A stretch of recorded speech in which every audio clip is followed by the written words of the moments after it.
Hello students, समझ में आ रहा है लीनियर इक्वेशंस इन टू वेरिएबल्स। पिछले वीडियो में हमने लाइंस ड्रॉ करना सीखा था, कैसे linear equation in two variable अगर हमें दिया हो तो कैसे उसे एक स्ट्रेट लाइन बना सकते हैं। हमने यह भी बात की थी कि दो linear equation in two variable चाहिए सॉल्व करने के लिए, है ना। सॉल्यूशन निकालने के लिए हमें कम से कम दो linear equation in two variables चाहिए ना। चलो, इस वीडियो में हम लोग कुछ एग्जाम्पल्स देखते हैं जिसमें क्वेश्चन पढ़ के हमें पहले इक्वेशंस बनाने हैं और फिर हमें उस लीनियर इक्वेशन के लिए ग्राफ बनाना है। पहले इक्वेशन बनाना है, फिर ग्राफ भी बनाना है। तो सबसे पहला एग्जाम्पल तो हमारा अखिला का एग्जाम्पल है जो हमने पहले देखा था।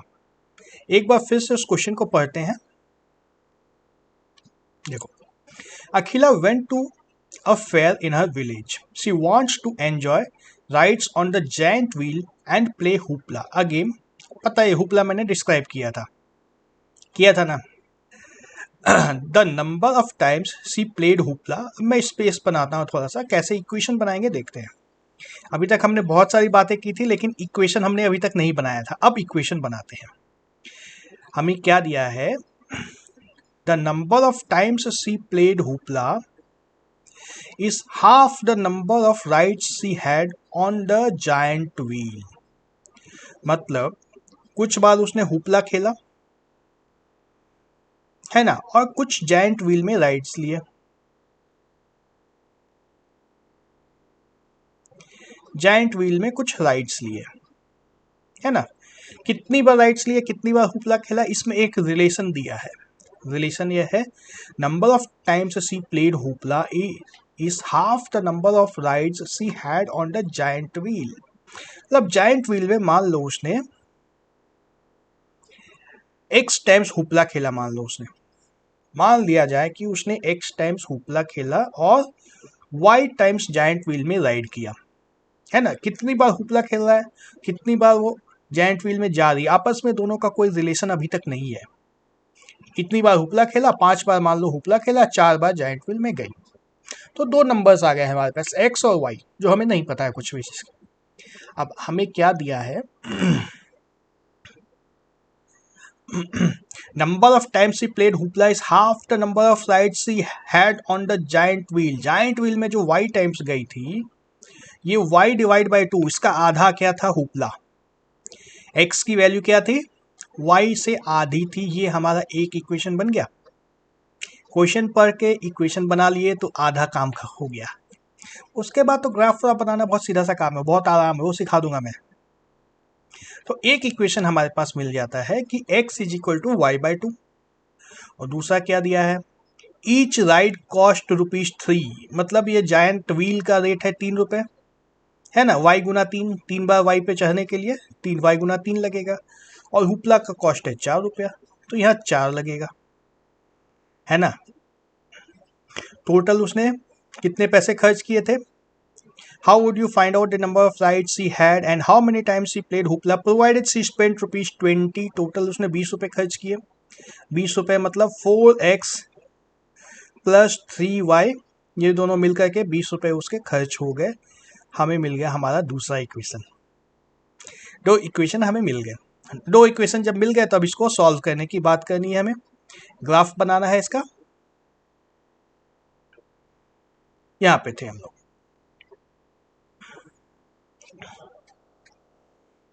ठीक है।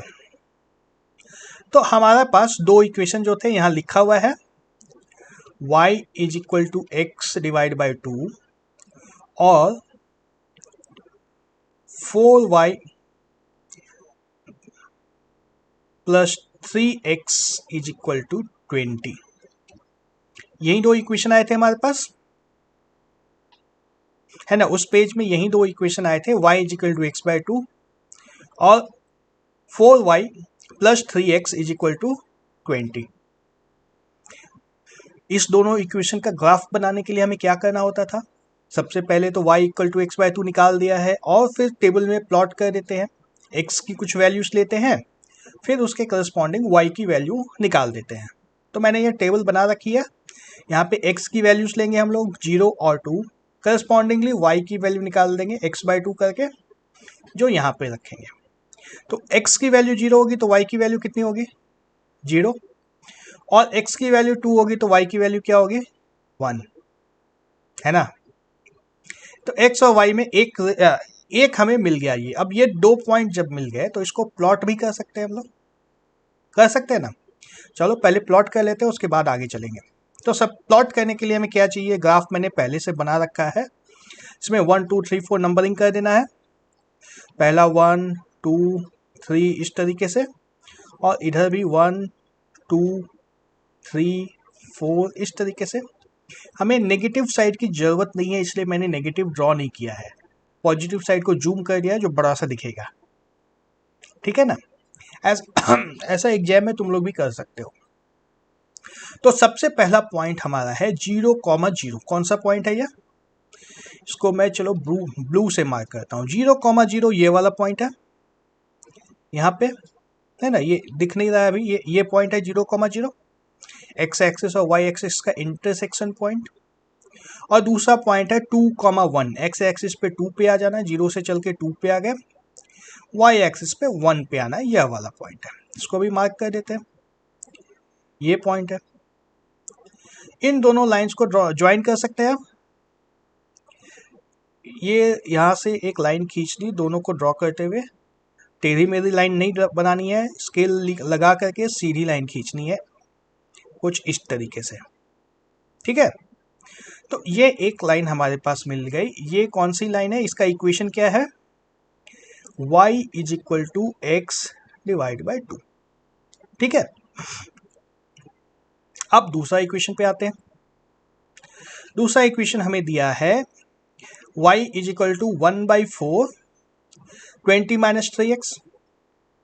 इसमें x की वैल्यू 0 डालेंगे तो क्या होगा, y की वैल्यू क्या आएगी, 20 divide by 4 is equal to 5 आएगी।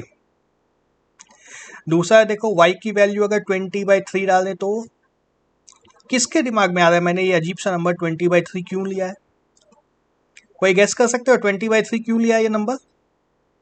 20/3 इसलिए लिया है क्योंकि ये 3 से 3 कैंसिल हो जाएगा ना। x की वैल्यू जब 20/3 डालेंगे, 3 इंटू 20 डिवाइड बाई 3, 3 और 3 कैंसिल हो जाएगा, ये 0 मिल जाएगा हमें, 20 माइनस 20 0, यहाँ पे हमें 0 मिल जाएगा।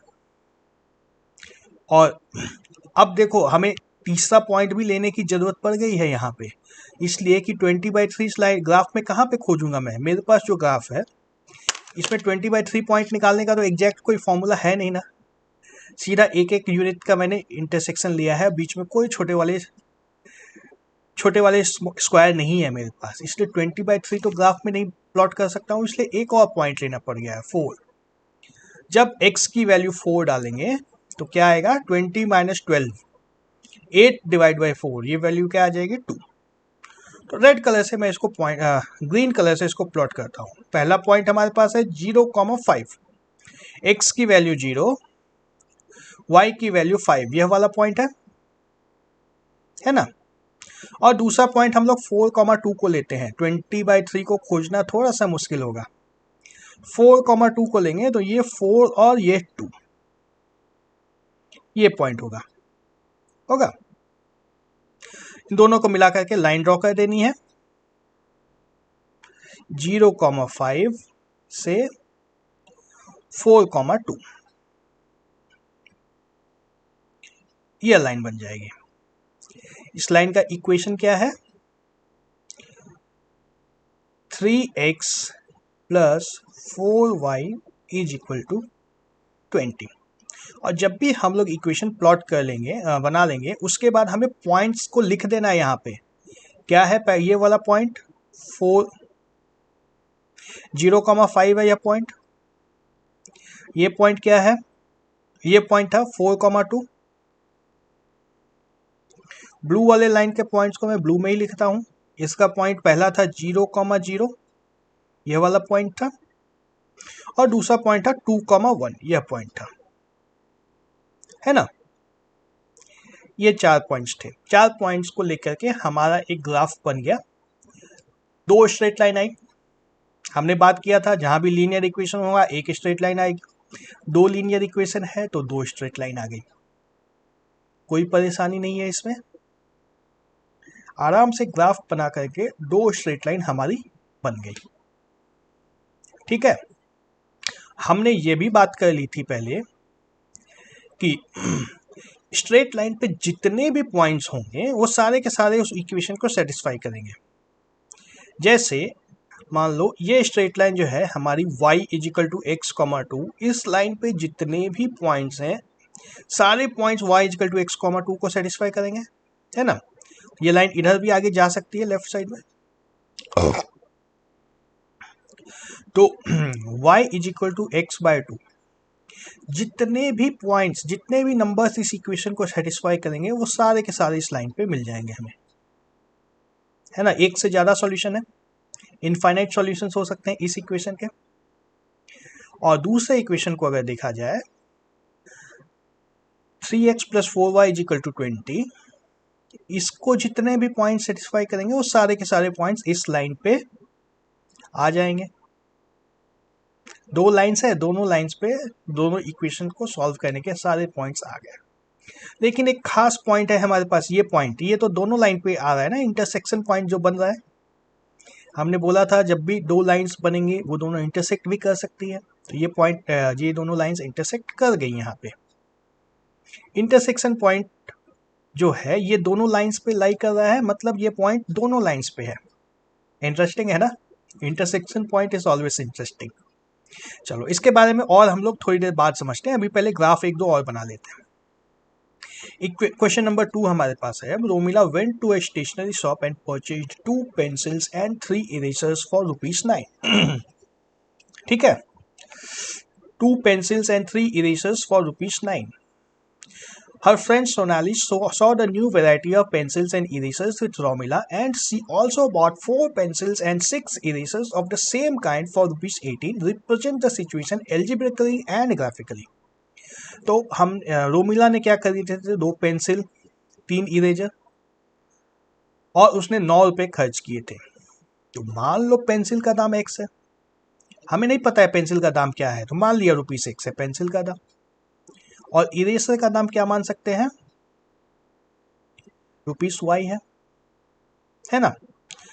दो पेंसिल का दाम कितना होगा, 2 इंटू एक्स, और 3 इरेजर का दाम क्या होगा, 3 इंटू वाई। ये कितना है, 9। तो ये हमारा एक इक्वेशन बन रहा है एक इक्वेशन। सोनाली का इक्वेशन हम लोग बाद में बनाते हैं, पहले रोमिला का इक्वेशन बन गया। रोमिला का जो इक्वेशन बन गया 2x plus 3y is equal to 9, इसके करस्पॉन्डिंग एक टेबल मैंने पहले से बना रखी है। ठीक है, इसमें डाल देते हैं, x की वैल्यू 0 डालो तो y की वैल्यू क्या आएगी, यहाँ पे x 0 हो जाएगा तो y की वैल्यू क्या हो जाएगी, 9। कहाँ चला गया, 9 डिवाइड बाई 3। 9 डिवाइड बाई 3 मतलब 3। क्यों गायब हो रहा है ये, चलो मैं यहाँ पे लिख देता हूँ x y।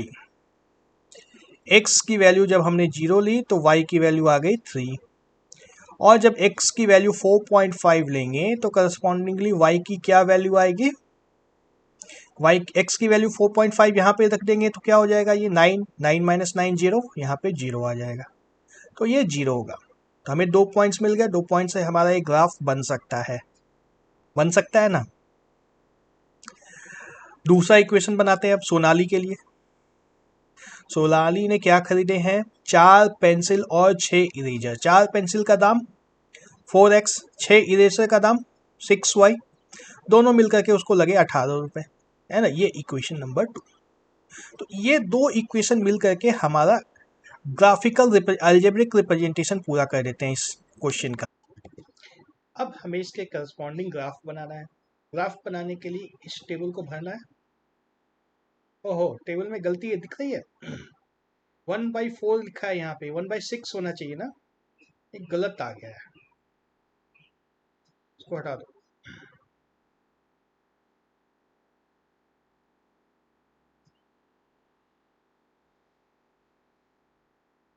एक हमें टेबल ऐसे बनानी होगी, x और y में लेना है y is equal to 18 minus 4x divide by 6। Values क्या ले सकते हैं, x की वैल्यू 0 लेते हैं और दूसरे में x की वैल्यू चलो मान लो 1 ले लेते हैं।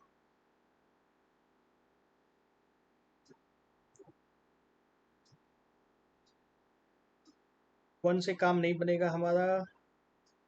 चलो x की वैल्यू पहले 0 रख के देखते हैं। x की वैल्यू 0 रखेंगे तो y की वैल्यू क्या आएगी, 18 divide by 6 is equal to 3 आएगी। y की वैल्यू 1 रखेंगे तो हमारी वैल्यू क्या आ जाएगी, 14 डिवाइड बाई 6, बड़ी कॉम्प्लेक्स सा नंबर आ जाएगा, इसको छोड़ दो। y की वैल्यू 1 नहीं रखेंगे, कोई दूसरी वैल्यू ऐसी सोचते हैं जिससे x y का वैल्यू आसान सा आए। क्या ले सकते हैं, y की वैल्यू 3 लेते हैं। y की वैल्यू 3 लेंगे तो x की वैल्यू क्या आएगी, 18 माइनस 12 डिवाइड बाई 6 जो कि हो जाएगा 1, है ना। x और y हमारा क्या आ गया, 0,3 3,1। अब इन दोनों ग्राफ्स को प्लॉट करना है, ये सबको मैं मिटा देता हूँ। देखो हमें 0.5 की भी जरूरत पड़ रही है, यहाँ पे एक बार 4.5 की जरूरत पड़ रही है, तो इसमें 0.5 को ग्राफ पे लाना होगा हमें, ग्राफ में साफ साफ दिख जाए। पहले इसको पहला जो मार्किंग है इसको 0.5 रख लेते हैं, दूसरे को 1 रखते हैं। ये 1.5 होगा, ये 2 होगा, यह 2.5 होगा, यह 3 होगा, 3.5 होगा, यह 4 होगा, 4.5 यह 5। उसी तरह से y एक्सिस पे भी पहला को 0.5 लेते हैं, दूसरा मार्किंग 1, ये 1.5, ये 2, 2.5 ये 3, 3.5 ये 4 और ये लास्ट वाला है 4.5। ठीक है, उसके ऊपर 5 होगा, यहाँ पे 5 होगा। पहला ग्राफ को मैं ब्लू से ड्रॉ करता हूँ। पहला पॉइंट है हमारे पास 0,3, 0 तो ये पॉइंट है ही, 0,3 ये वाला पॉइंट होगा, सर्कल बना देता हूँ मैं ताकि साफ साफ दिख जाए। दूसरा पॉइंट है 4.5, 0, 4.5 यहाँ पे है, 0 तो यहीं पे रहेगा, है ना। इसके बाद अब स्केल निकाल करके लाइन को ड्रॉ करना है, स्केल से ड्रॉ करना है, बिना स्केल से ड्रॉ नहीं करोगे, यूं लाइन बन जाएगी हमारी। ठीक है, लाइन के ऊपर इक्वेशन भी लिख देते हैं। फॉर्मूला क्या है, 2x plus 3y is equal to 9। ठीक है, ठीक इसी तरीके से ग्रीन कलर से मैं दूसरे इक्वेशन को ड्रॉ करता हूँ। पहला पॉइंट है 0,3, फिर से कुछ गलत आ गया है,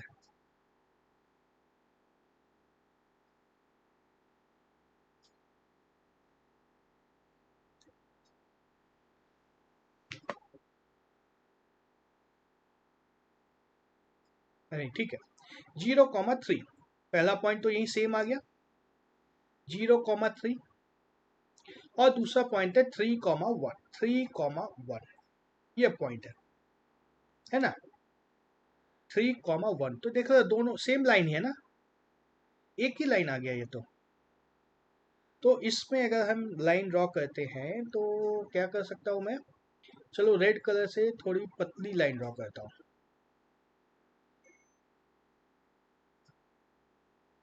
सॉरी, स्केल से ड्रॉ करनी है, यूं आएगी लाइन, है ना। इसको मैं छोटा ही छोड़ देता हूँ ताकि दिखता रहे अलग से ना। तो यह वाली लाइन जो है हमारी, ये कौन सी लाइन है, 4x plus 3y is equal to 18। हमने बात किया था ऐसा भी हो सकता है कि दोनों लाइन सेम टू सेम आ जाए, इस बार हो गया ऐसा ही, दोनों लाइन बिल्कुल सेम टू सेम आ गए।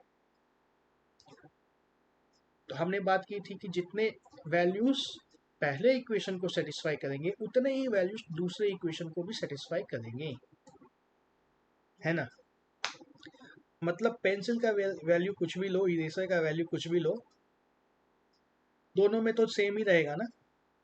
पेंसिल की वैल्यू रोमिला ने जब परचेज की और सोनाली ने जब परचेज की दोनों में सेम आएगा वैल्यू तो। चलो ठीक है, एक और एग्जाम्पल हम लोग अगली वीडियो में देखेंगे, या इसी वीडियो में देख लेंगे। चलो क्विकली कंप्लीट कर देते हैं तीसरा एग्जाम्पल को भी। Two railroads are represented by equations, equations दी हुई है। रिप्रेजेंट द सिचुएशन ग्राफिकली, तो सीधा सीधा ग्राफ बनाना है हमें।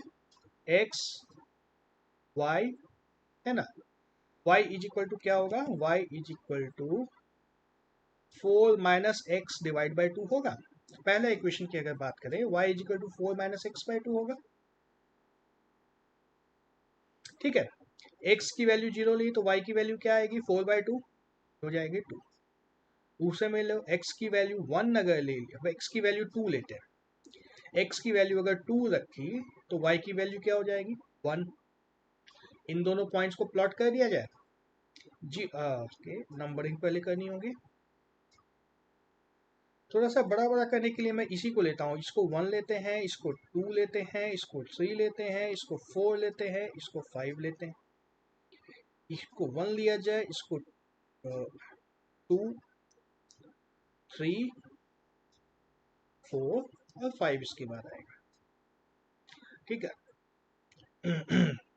इसको अब प्लॉट कर देते हैं 0,2। पहला पॉइंट जो है 0,2 यह वाला पॉइंट है, और दूसरा पॉइंट है 2,1 ये वाला पॉइंट है ना। स्केल से दोनों को ज्वाइन कर देना है, ये लाइन आ गई। ठीक है, इक्वेशन भी लिख दो लाइन के ऊपर, x plus 2y minus 4 is equal to 0, यह पहला इक्वेशन था। अब दूसरे इक्वेशन की अगर बात करें, x y is equal to क्या होगा इस बार, 12 माइनस 2x डिवाइड बाई 4 होगा। यहां से देखो y 4y is equal to 12 minus 2x होगा, तो y is equal to 12 minus 2x divide by 4। ठीक है, अब x की वैल्यू अगर 0 डालें, y की वैल्यू क्या होगी, x की वैल्यू 0, यह 0 हो गया, 12 बाई 4 3 हो जाएगा यह। और अगर x की वैल्यू को क्या डाल दिया जाए, 2 डाल दिया जाए, x की वैल्यू को 2 डाला तो 12 माइनस 4 8 बाई 4, ये वैल्यू 2 हो जाएगी। दो पॉइंट्स आ गए, दोनों को प्लॉट कर दो, 0,3 0,3 हमारा यह वाला पॉइंट होगा, 2,2 2,2 ये वाला पॉइंट होगा। अब दोनों पॉइंट्स को ज्वाइन कर दो स्केल से, इस तरह की लाइन बन जाएगी हमारी। ठीक है, क्या इक्वेशन है इस लाइन का, 2x plus 4y minus 12 is equal to 0। ठीक है, तो हम क्या देख रहे हैं, ये दोनों लाइन पैरेलल लग रही है क्या, दोनों लाइंस ये पैरेलल लग रही हैं, कभी भी इंटरसेक्ट नहीं करेगी ये दोनों लाइंस, कभी करेंगी क्या, नहीं करेगी ना। तो इस बार हमें जो मिला है ये है पैरेलल लाइंस। हमने जो बात किया था कि linear equation, pair of linear equation को सॉल्व करके दो लाइन मिलेंगी, दो लाइन या तो इंटरसेक्टिंग होंगी या कोइंसिडेंट होंगी, एक ही लाइन हो, या पैरेलल होंगी, कुछ इस तरीके से। तीन तरह के इक्वेशंस हमारे पास बन गए। चलो इसके आगे की बात हम लोग अगली वीडियो में करते हैं, तब तक के लिए बाय बाय।